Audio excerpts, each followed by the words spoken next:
Senate Bill 1044. Imagine this. Imagine you bring your newborn home, and a few days later you get a call.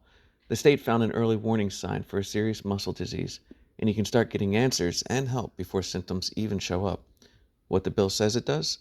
Senate Bill 1044 adds Duchenne muscular dystrophy to Texas newborn screening, so babies can be tested early and families can be connected to care sooner. What it actually does?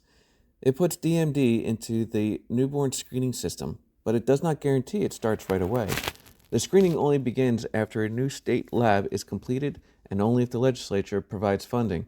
If lawmakers do not fund it, the health department may use other money, but it is not required to. This means the state can pass the promise now while families still wait for the service later. Who benefits? Newborns and families, once the screening is actually implemented, doctors and specialists who can respond earlier, labs and approved providers that will handle testing and follow-up pathways once it launches. Who pays the price? Families who believe the program starts soon but may face delays.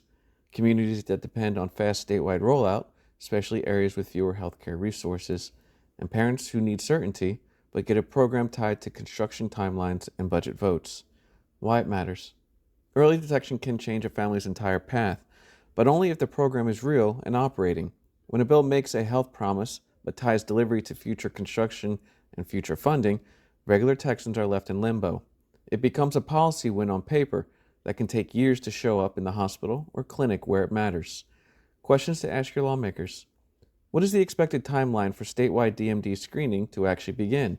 And what happens if the lab completion date slips? If the legislature does not appropriate funding, what prevents this screening from being delayed indefinitely? And how will approved providers be selected? And will the criteria and decisions be public so families can trust the system is fair and statewide? Bottom line, Senate Bill 1044 promises a life-changing newborn test, but it builds in delay switches that can leave Texas families waiting.